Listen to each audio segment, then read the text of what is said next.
I have been in Marfa for 2 weeks, making a chair at the rung store. There's something really intimate and quiet that I think really lends itself to a place like this.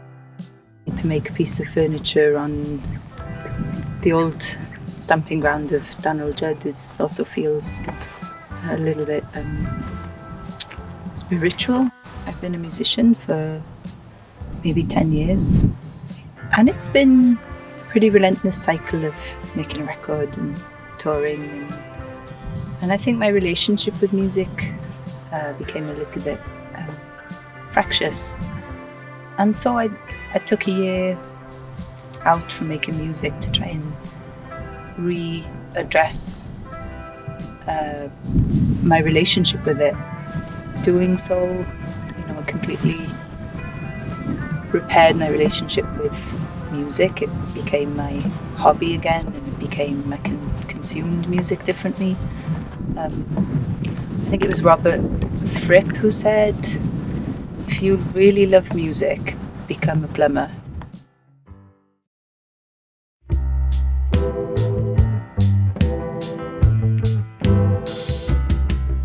I am Will Acland, and I'm co-owner and design tutor at Acland Furniture School, where Cate came and studied. And we're in Marfa, Texas right now. And we've just completed a chair that Cate made. And yeah, we're pretty happy about it. Yeah, easy person to warm to. And she brought a creativity to the place that was welcomed. She's a creative force, so she's very passionate about all the creative things she gets involved in. She puts a lot of effort in, so quickly, and she was clearly gaining an affinity with the tools she was working with pretty quickly, and it's always good to see that. Very patient and diligent on the tools, and that's what we want from students that come to us. So she fully controlled the design. It was a fluid sort of design by process. Traditionally, a maker would be given some drawings, whether it was their design or another designer's design, and then you make the object start to finish. We work well together, actually, I think. So it's been a good, really interesting process. Yeah, so I had an idea that maybe once the chair was done, we would just burn it. I guess when I was making furniture in furniture school, I would always I'd give the pieces away before I'd finish them. Someone would ask me, can I have that? And I'd say, yeah, go on then. And there was something actually really joyful then about knowing that you were making something and your relationship with that thing was going to come to an end. You have this quite intimate relationship with the material, and quite a tempestuous relationship at times. The material dictates, and then there's such an order of process, and they all have to exist in order for you to enjoy the part that you enjoy the most.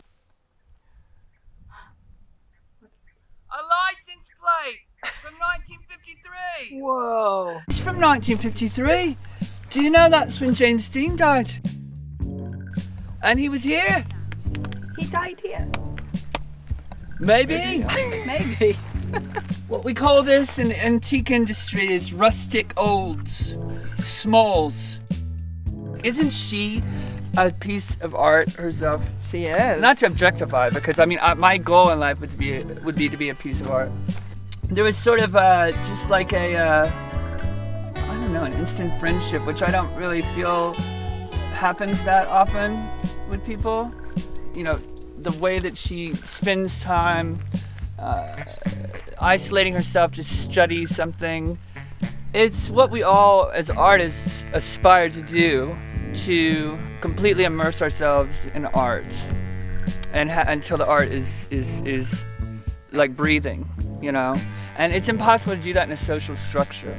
I think the design is it's remarkable because it both recalls a certain kind of thread of modernism.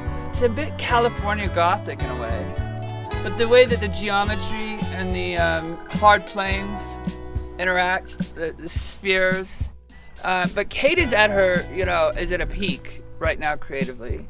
whether it's through through craftsmanship and material objects, through music. I think Cate is a lot more aware of her power as an artist.